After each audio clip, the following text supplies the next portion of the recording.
Dalam sahihnya dari Abdullah bin Abbas radhiyallahu ta'ala anhu qala ni'matani maghbunun fihi ma kathiru minan nas as-sihhatu wal faragh.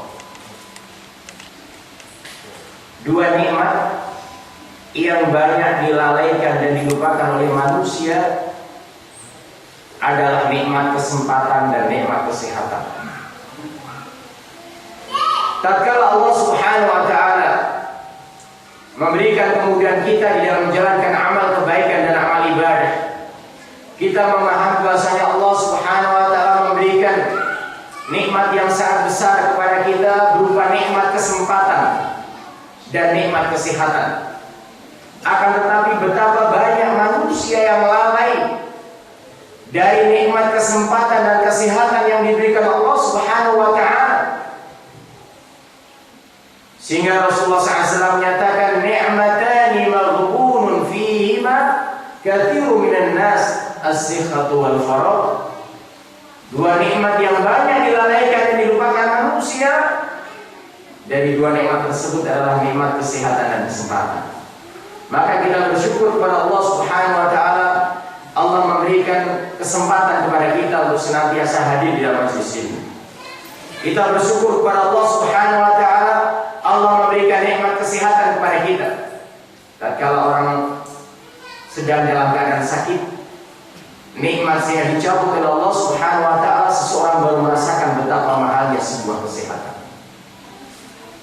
Tatkala seseorang dalam keadaan kesibukannya yang tidak memiliki waktu yang luang untuk melakukan amal kebaikan dalam rangka beribadah kepada Allah, dia baru menyadari betapa mahalnya nikmat kesempatan yang diberikan Allah Subhanahu wa taala.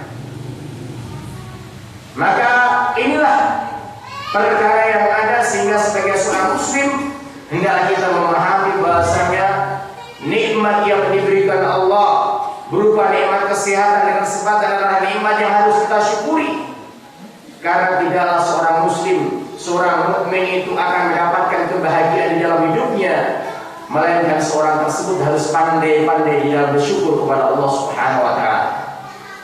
Sebagaimana Syekh Muhammad bin Abdul Wahhab menyebutkan dalam kitabnya Qawaidul Arba'ah, unwanus sa'adah, di antara tanda-tanda kebahagiaan seseorang senantiasa idza u'tiya syakara wa idza tuliya sabara wa idza adnaba istaghfara. Orang beriman itu memiliki ciri yang khusus. Apabila Allah Subhanahu wa taala memberikan nikmat, maka dia bersyukur. Apabila Allah Subhanahu wa taala mencoba orang beriman dengan musibah yang datang, dia bersabar.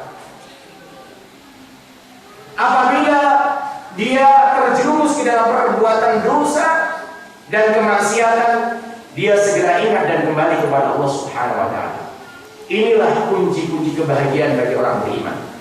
Syukur atas nikmat, sabar atas musibah yang datang, dan senantiasa istighfar dan kembali bertaubat kepada Allah Subhanahu wa taala dalam rangka mendapatkan kebahagiaan di dalam hidup yang ada.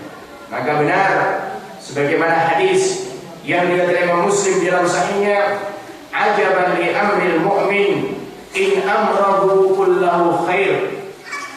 Sungguh menakjubkan dan mengherankan kepribadian seorang mukmin ini, karena seluruh perkaranya baik bagi dia. Seluruh perkara yang dihadapi setiap orang beriman itu baik bagi dia.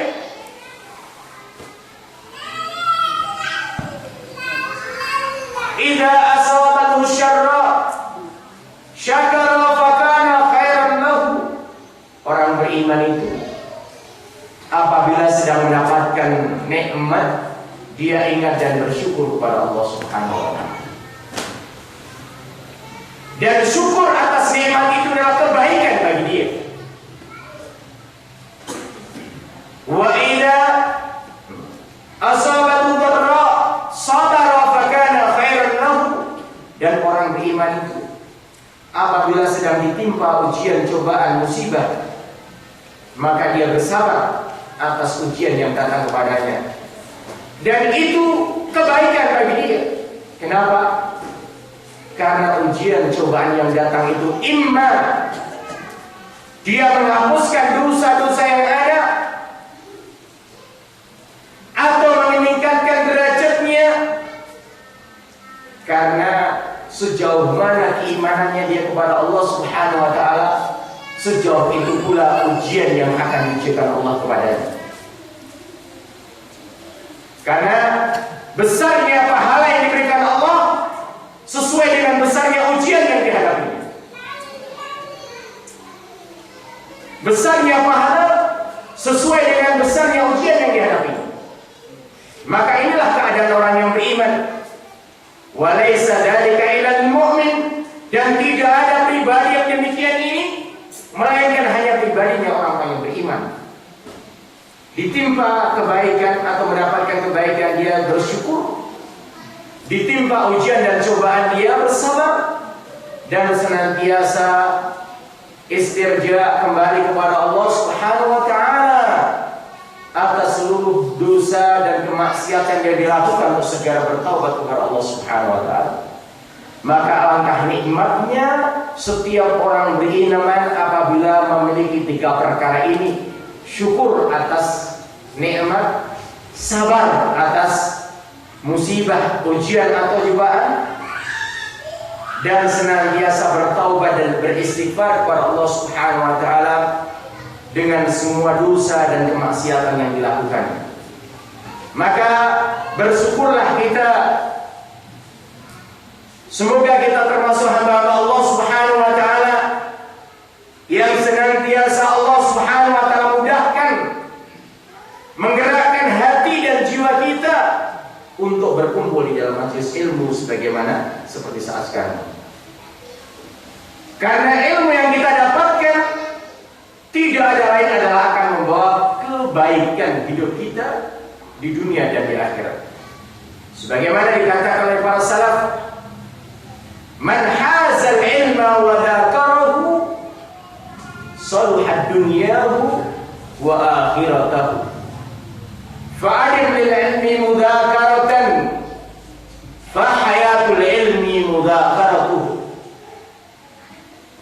Barang siapa seseorang yang memiliki ilmu dan senantiasa mudzakarah, murajaah dengan ilmu yang dipelajari dan dimilikinya, maka jangan disangka ketika kita sebagai seorang thalabatul ilm, sebagai seorang pelajar, pencari ilmu agama, kalau sudah selesai belajar sudah ditutup kitab.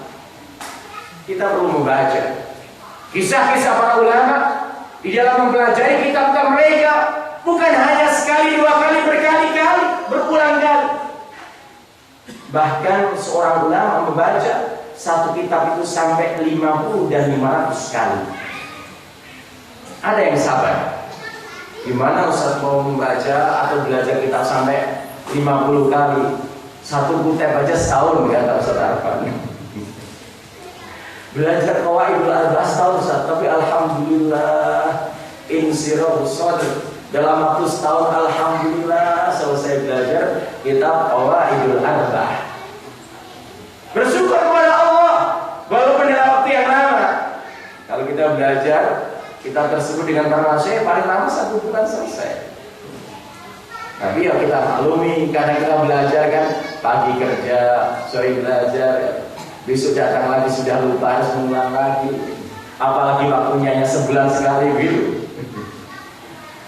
Semoga gak dijadikan media thalabul ilm ini sebagai sambilan, tapi sebagai kebutuhan kita sebagai seorang muslim. Kerjaannya apa mas? Kerjaan di perusahaan, sambilannya ngaji. Masya Allah, ngaji sambilannya. Saya ditanya kerjaannya apa? Saya sebagai seorang thalibul ilm, pelajar, santri, sambilannya kerja di perusahaan. Sambilannya kan di balai seharusnya.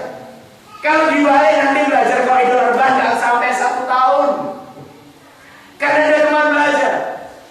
Maka alhamdulillah kalau di sini ada Ustaz Abu Dar, kita tanya mengajar apa? Arba'in Nawawiyah, mengajar tafsir, Muslim dan yang lainnya, Masya Allah, ini sesuatu yang luar biasa.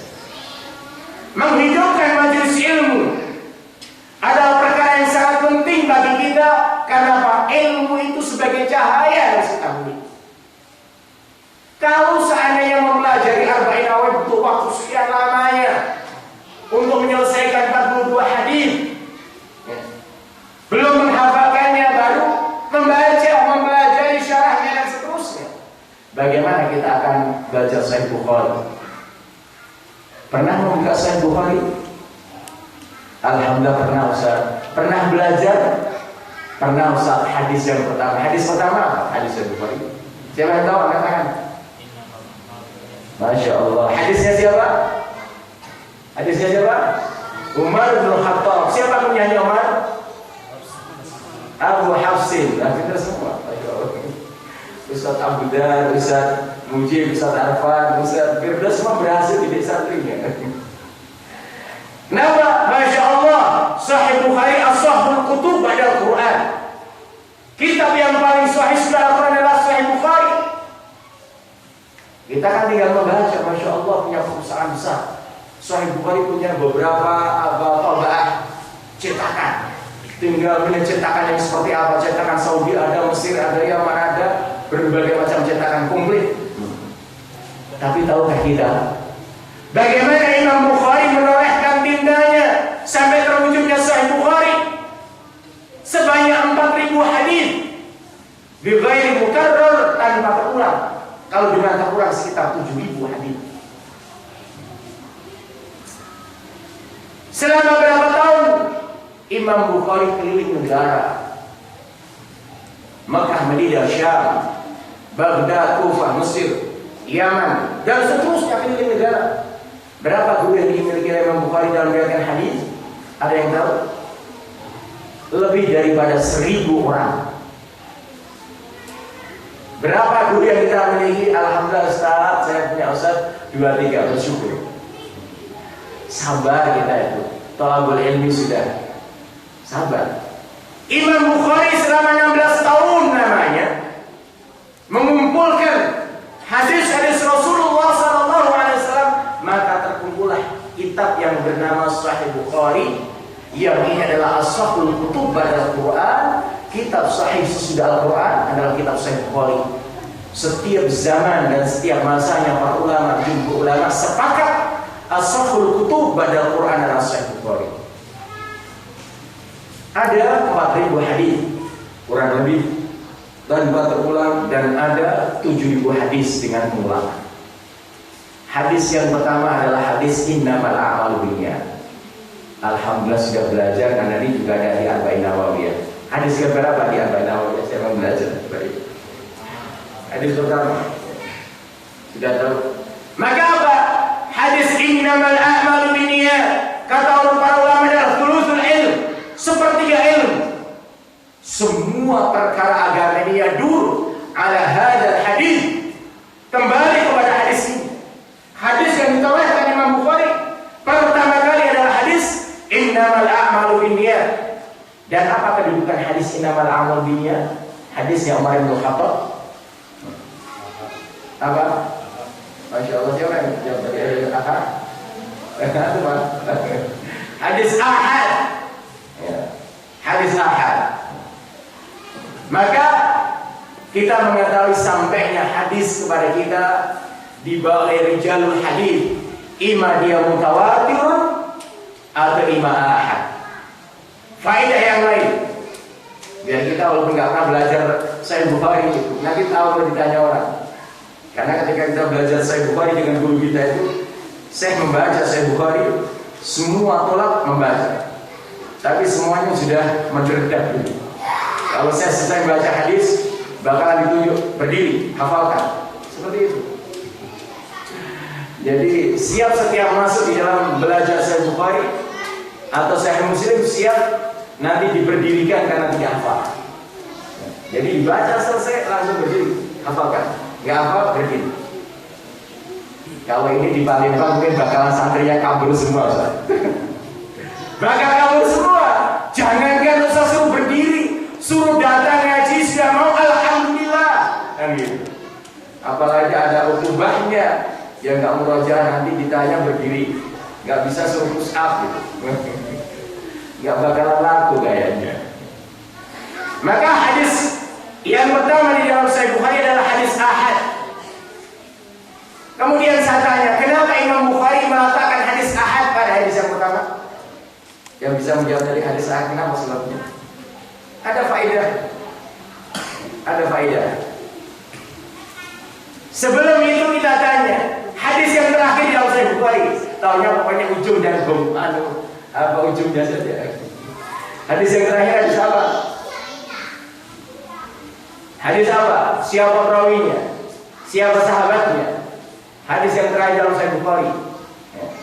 Pokoknya nanti bisa dibuka. Hadis yang terakhir kalinya adalah hadis dari Abu Hurairah. Siapa tadi namanya Abu Hurairah? Tadi bagi kita tanya. Abdurrahman bin Sakhr ad-Dawsi. Inilah namanya Abu Hurairah. Termasuk 7 sahabat yang banyak meriwayatkan hadis Rasulullah SAW. Ingat baik-baik dan hafalkan syairnya. Sab'un minas suhbi fawqal alfi qad naqalu minal hadithi 'anil muhtari khairu mudaru. Abu Hurairah, Sa'dun, Jabirun, Anas, Siddiqatun wa Ibnu Abbasin kata Ibnu Umar. Inilah kata para ulama di dalam hafal ilmu. 7 orang sahabat yang paling banyak meriwayatkan hadis Rasulullah, lebih daripada 1000. Abu Hurairah, Abu Sa'id Al-Khudri, kemudian Anas bin Malik, Jabir, kemudian Aisyah, kemudian Abdullah bin Umar, kemudian Abdullah bin Abbas. Sahabat-sahabat Rasulullah yang mulia yang meriwayatkan hadis Rasulullah SAW lebih daripada 1000. Yang paling banyak adalah Abu Hurairah. Abu Hurairah meriwayatkan hadis yang terakhir di dalam kitab Sahih Bukhari. Apa hadis yang terakhir? Siapa yang tahu? Hadis Sami'tu Rasulullah sallallahu alaihi wasallam kalimatani khafifatani fil lisan thaqilatani fil mizan habibatani lir rahman. Apa? Subhanallahi wa bihamdi subhanallahil azim. Ini hadis yang terakhir di dalam Sahih Bukhari. Tidak tahu, sudah selesai belajar Sahih Bukhari. Karena hadis 1 sebenarnya sudah selesai. Hadis Abu Hurairah. Dan hadis yang terakhir ini apa derajatnya? Mutawatir atau ahad? Hadis ahad. Sebagaimana hadis yang nomor 1 dan nomor terakhir. Dan banyak di dalam hadis Sahih Bukhari adalah derajatnya ahad, bukan mutawatir. Maka apa? Kita memahami apa yang diajarkan para ulama di dalam kitab mereka. Di dalam faedah hadithiyah, Imam Bukhari meletakkan hadis pertama dan hadis terakhir, hadis ahad, membantah kepada mereka orang-orang yang memahami dan meyakini bahasanya beramal dengan hadis ahad adalah sesuatu yang tertolak di dalam perkara agama. Inilah hadisnya, innamal a'malu binniyat. Dikatakan para ulama sepertiga ilmu, bahkan separuhnya seluruh perkara agama kembali kepada hadis. Innamal a'malu binniyat, dan hadis ini adalah hadis ahad, bukan hadis mutawatir. Demikian juga hadis yang terakhir. Maka Imam Bukhari meletakkan hadis pertama dan terakhir ini bukan tidak memiliki faedah apa-apa, menunjukkan bahwasanya inilah faedah yang sangat besar, membantah kepada mereka Mu'tazilah dan yang semisal dengan mereka yang menolak hadis ahad di dalam amal perbuatan yang ada. Maka betapa nikmatnya seseorang ketika dia memiliki ilmu. Maka benar kata para salaf, man hazal ilma wa dhaqarahu saluhat dunyahu wa akhiratuhu. Barang siapa seseorang yang memiliki ilmu dan senantiasa murojaah dengan ilmu yang didapatkannya, dia akan mendapatkan kebaikan hidupnya di dunia dan di akhirat. Yakin? Harus yakin. Sebagaimana ayat-ayat hadis-hadis Rasulullah yang sangat banyak, yakni menunjukkan kepada kita tentang keutamaan ilmu dan para ahlinya. dan kebaikan mereka di dunia dan di akhirat dijamin karena ilmu yang mereka miliki. Sesudah seseorang punya ilmu, apa yang dilakukannya? Fa'adim lil ilmi mudzakaratan fa hayatul ilmi mudzakaratuhu. Maka terus meneruslah istiqamah di dalam murajaah ilmu yang sudah didapatkan. Orang belajar tidak bisa sekali. Kalau para ulama baca kita sampai 50 kali, 500 kali, kita tuh tingkatannya bukan ulama. Ya. Thalabatul ilmi saja masih thalabatul ilmi yang mubtadi, yang masih dasar. Ya. Maunya sekali belajar sudah selesai, saya sudah selesai. Tidak perlu murajaah, tidak perlu mengulangi dan sebagainya. Ini satu keliru yang sangat fatal. Maka apa? Ilmu itu hasilnya bisa diamalkan ketika kita murajaah atau mudzakarah. Maka apa? Kata para salaf, adim minal ilmi mudzakaratan. Maka hendaklah kalian senantiasa istiqamah untuk senantiasa murajaah dan mudzakarah ilmu yang didapatkannya. Fa hayatul ilmi mudzakaratuhu. Karena sesungguhnya hidupnya ilmu itu karena senantiasa murajaah, mudzakarah, diingat-ingat, diulang-ulang, dibaca dan seterusnya. Ilmu itu akan hidup dan akan terjaga. Maka inilah ilmu. Sebagaimana ilmu yang senantiasa kita pelajari di dalam perkara agama ini yang akan membawa apa? Kebaikan kita. Kebaikan kita. Maka tatkala kita memahami ilmu yang kita pelajari akan memberikan kebaikan di dalam hidup kita, maka kita sudah mengetahui ketika ilmu itu disebutkan secara mutlak di dalam Alkitab wa Sunnah. Ilmu itu dimaksud adalah ilmu tentang kebenaran, Alkitab wa Sunnah. Inilah ilmu. Al-ilmu nafi' adalah ilmu al-haq, Alkitab wa Sunnah. Maka benar kata Imam Syafi'i rahimahullah ta'ala, Muhammad bin Idris Asy-Syafi'i Abu Abdullah, kullul ulumi siwal Qur'an masghalatun illa al-hadith wa ilma fiqh fid din. Semua ilmu selain Al-Quran adalah perkara yang menyibukkan manusia. Jadi ilmu apa saja yang dipelajari manusia tentang urusan dunia itu menyibukkan. Menyibukkan kita. Masghalah menyibukkan seseorang yang mempelajarinya. Illa al-hadith wa ilma fiqh fid din. Kecuali ilmu hadis dan ilmu fikih di dalam perkara agama. Ini ilmu yang akan membuat manusia tentram, damai jiwanya, tenang hatinya, baik hidupnya di dunia dan di akhiratnya. Maka apa yang dikatakan ilmu kata Imam Syafi'i? Al-ilmu ma kana fihi qala haddatsana wa ma siwa dzaka waswasu syayatin. Yang dikatakan ilmu, al-ilmu ma kana fihi qala haddatsana. Yang dikatakan ilmu itu apa? Segala sesuatu yang sampai kepada kita dengan kabar menggunakan sanad. Haddatsana fulan, akhbarana fulan. Inilah dikatakan ilmu. Ilmu yang senantiasa disandarkan kepada perkara sanad dan al-isnad, silsilah mata rantai orang yang membawa ilmu sampai kepada kita. Wa masi wadaka waswasus sayatini, kata Imam Syafi'i. Dan selain daripada itu, maka itu semuanya waswasnya syaitan. Inilah yang dikatakan ilmu. Maka fihi qala haddatsana wa akhbarana an fulan, haddatsana fulan, akhbarana fulan. Inilah ilmu. Maka berkata al-Imam Abdullah bin Mubarak, demikian juga Imam Ahmad bin Hanbal, al-isnadu minad din. Sanad itu merupakan bagian di dalam perkara agama. Dari siapa engkau mengambil ilmu?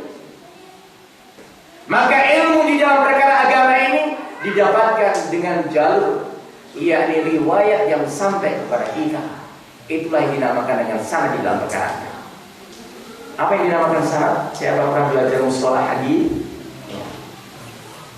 Al-isnad atau sanad. Maka isi daripada hadis sanad sebagaimana dikatakan oleh Al-Hafidz Ibnu Hajar, al-isnad atau sanad silsilatul rijal musilatul ilmat, mata rantai orang meriwayatkan hadis sampai kepada mata, itu yang dinamakan dengan sanad. Kalau mata apa? Mayantahi ilaihi minal kalam, mayantahi sanad ilaihi minal kalam. Kalimat yang terakhir sesudah sanad itu yang dinamakan dengan matan, isi daripada hadis Rasulullah SAW. Maka yang dimaksud dengan sanad apa? Mata rantai yang membawa ilmu sampai kepada kita. Kalau di dalam hadis dinamakan sanad atau rijal hadis. Maka al-isnadu minad din, sanad itu merupakan bagian dari agama, dan maziyahnya khususiyah hadil ummah al-isnad. Kekhususan dan keutamaan yang dimiliki oleh umat ini, umatnya Rasulullah, adalah karena umat ini memiliki sanad di dalam perkara agama.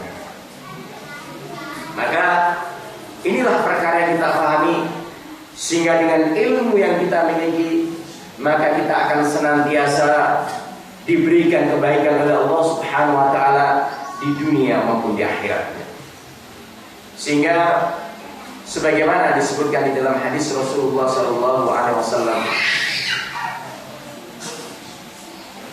ma akhrajahu Tirmidzi rahimallahu fi sunanihi aw fi jami'i an Abi Hurairah radhiyallahu ta'ala anhu qala marra an-nabiy sallallahu alaihi wasallam ala nafarin julus faqala ala unabbiukum bi khairikum min syarrikum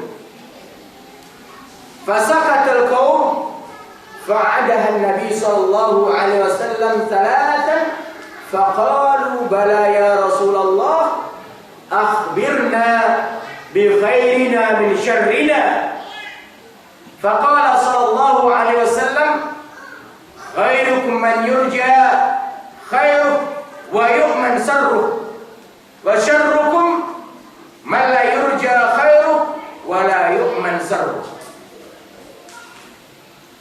Disebutkan di dalam hadis yang sahih dari Imam Tirmidzi di dalam sunannya dari Abu Hurairah radhiyallahu taala anhu, suatu saat Rasulullah sallallahu alaihi wasallam melewati satu kaum. Kemudian Rasulullah SAW berkata kepada mereka, "Ala unabbiukum bi khairikum min syarrikum?" Apakah kalian mau aku beritakan kepada kalian orang-orang yang baik di antara kalian dari orang-orang yang jelek di antara kalian? Fasakatal qaum, akan tetapi kaum tersebut diam. Kemudian Rasulullah SAW mengulanginya sampai 3 kali. Ala akhbirukum bi khairikum min syarrikum.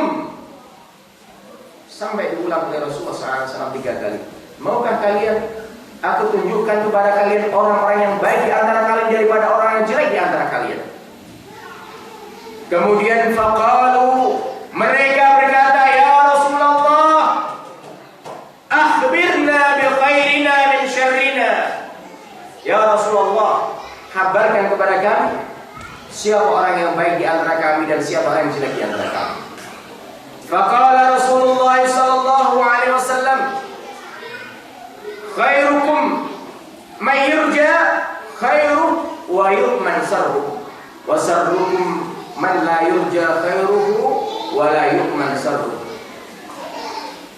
Orang-orang yang baik di antara kalian adalah orang-orang yang diharapkan kebaikannya, orang yang senantiasa melakukan kebaikan dan diharapkan kebaikan itu kepada yang lain. Dan orang-orang yang baik adalah orang-orang yang senantiasa menghindari dari kejelekan yang akan menimpa orang lain. Wasyarrukum, kata Rasulullah, dan orang yang jelek di antara kalian, orang yang tidak diharapkan kebaikan. Apa yang dilakukan? Senantiasa kejelekan. Apa yang dilakukan? Senantiasa kemaksiatan. Tidak membawa dampak kebaikan bagi dirinya dan bagi orang lain. Wala yu'man sarruh, dan juga tidak bisa tercegah kejelekan yang ada pada dirinya.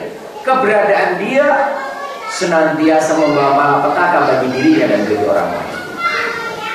Inilah permisalan Rasulullah SAW menghabarkan kepada kita ada dua sifat manusia, orang-orang yang baik dan orang-orang yang jelek. Orang-orang yang baik adalah orang-orang yang senantiasa diharapkan kebaikannya itu ada pada dirinya dan pada orang lain, dan diharapkan tidak melakukan kejelekan yang akan menimpa dirinya dan menimpa orang lain. Dan orang-orang yang jelek adalah orang-orang yang tidak diharapkan kebaikannya, bahkan senantiasa kejelekan menimpa dirinya dan menimpa orang lain. Maka inilah permisalan yang digambarkan di dalam hadis Rasulullah Sallallahu Alaihi Wasallam.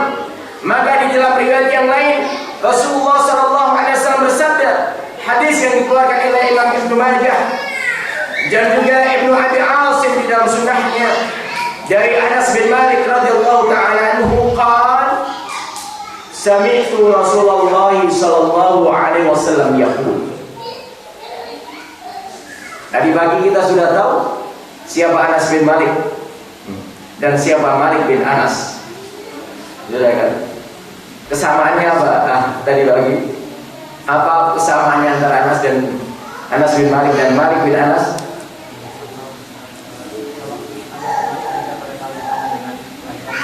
Asal. Jadi kalau ditanya siapa Anas bin Malik, sahabiul jalil, seorang sahabat. Siapa Malik bin Anas? Dia a'immah min a'immatil arba'ah minal fuqaha'ul ummah. Dari fuqahanya para umat ini, yakni di antara 4 imam mazhab Malik bin Anas, muallif kitab Al-Muwatta. Kesamaannya antara Anas bin Malik sahabat dan Malik bin Anas tidak ada kesamaan di dalam nasab. Akan tetapi ketahuilah, nanti kalau ingin mempelajari gimana cari, banyak kita dibuka sampai ketemu. Jadi di saat tahun meninggalnya sahabiul jalil Anas bin Malik, di saat itulah lahir seorang ulama besar, Imam Darul Hijrah Malik bin Anas, muallif kitab Al-Muwatta. Tahun meninggalnya Anas bin Malik, tahun itu pula lahir seorang ulama besar yang nanti akan menjadi ulama besar yang bernama Malik bin Anas. Inilah kesamaannya antara Anas dan Malik bin Anas. Kemudian apa? Kemudian hadis yang diriwayatkan oleh Anas bin Malik, sahabiul jalil. Sami'tu Rasulullah sallallahu alaihi wasallam yaqul, "Inna minan nasi nasan mafatihal lil khair, maghalika lisyarr. Wa inna minan nasi nasan mafatihal lisyarr, maghalika lil khair. Fatuba liman ja'alallah miftahan khairi ala yadayhi, wa wailun liman ja'alallah miftah syarr ala yadayhi." Rasulullah sallallahu alaihi wasallam bersabda, sesungguhnya di antara manusia ada orang-orang yang senantiasa menjadi pembuka bagi pintu-pintu kebaikan. Mafatihal khair, dengan tangannya senantiasa menyingkap seluruh kebaikan-kebaikan yang ada.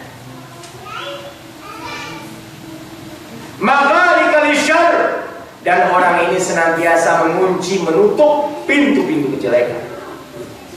Inilah sifat manusia pertama yang digambarkan di dalam hadis Rasulullah SAW yang diriwayatkan oleh Imam Ibnu Majah dan juga Ibnu Abi Asim di dalam sunnah. Di antara manusia ada manusia yang menjadi pembuka bagi kebaikan dan penutup bagi kejelekan. Kemudian selanjutnya Rasulullah SAW menyatakan, wa inna minan nas nasan mafatihal syarr, Dan sesungguhnya di antara manusia ada manusia-manusia yang senantiasa membuka pintu kejelekan dan menutup maghalika lil khair, menutup kebaikan. Sebaliknya dari yang pertama.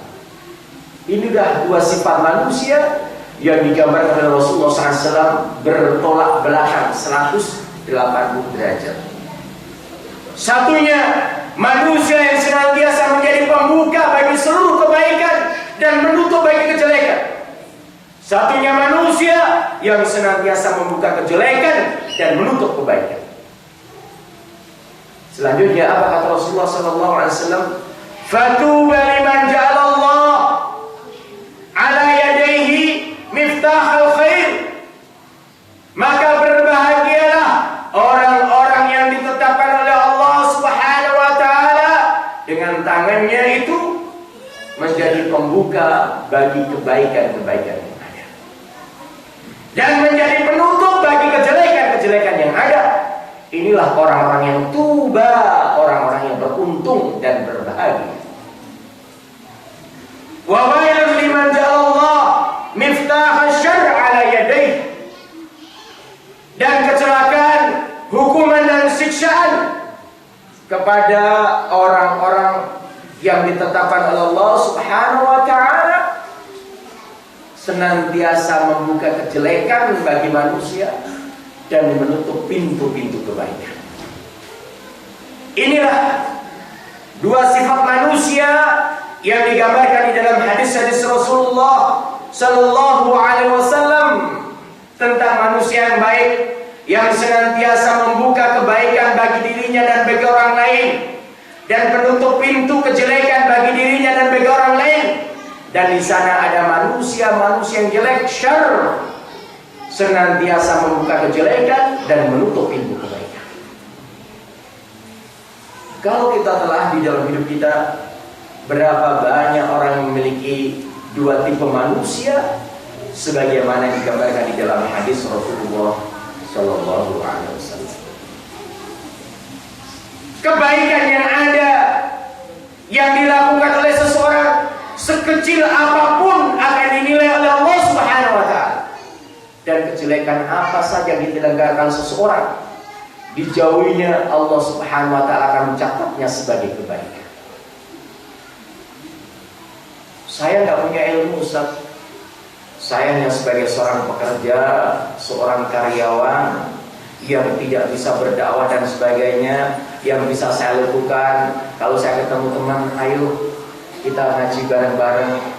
Datang waktunya sholat, ayo kita sholat dulu.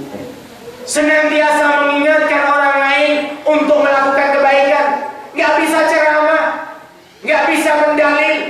Ini ada buku yang bagus, ini ada bulletin, ada majalah. Saya nggak bisa menjelaskan, aku baca sendiri. Masya Allah, keberadaan orang yang semacam ini senantiasa menjadi pembuka kebaikan bagi orang lain. Kita hidup di zaman fitnah, zaman yang manusia tidak akan pernah terlepas dari fitnah dimanapun dia berada. Di mana hidup kita yang lepas dari berbagai macam fitnah di dalam hidup? Wah, saya mau terjauh dari rumah karena punya anak istri, mau nggak harus belanja ke pasar. Datang ke pasar, Masya Allah, di pasar yang jualan perempuan semua. Alhamdulillah kalau pakai kerudung, pakai roknya di atas paha, waliyahillah. Kedatang ke pasar, datang ke mall, datang ke sekolahan, datang ke jamiah, datang ke kantor, semuanya tidak terlepas dari fitnah, musibah, ujian. Fitnah percampuran laki-laki perempuan, kemaksiatan, kejelekan ada di mana-mana. Kalau gitu gimana, Ustaz? Kita bareng-bareng aja masuk gua. Waliyahillah. Sudah datang waktu Isya. Sudah datang waktu Isya. Baru mau video sudah selesai. Kalau dilanjutkan, ada dulu atau ada dulu sholat dulu baru dilanjutkan? Ya, nggak apa. Insya Allah waktu Isya sudah datang, di break dulu kita ada. Semoga sudah Isya masih ada yang duduk. Nanti jangan-jangan habis Isya bubar semua, tinggal Ustaznya sendiri. Sampai di sini, subhanallah bihamdika asyhadu an la ilaha illa anta hadza astaghfiruka wa atubu ilaik.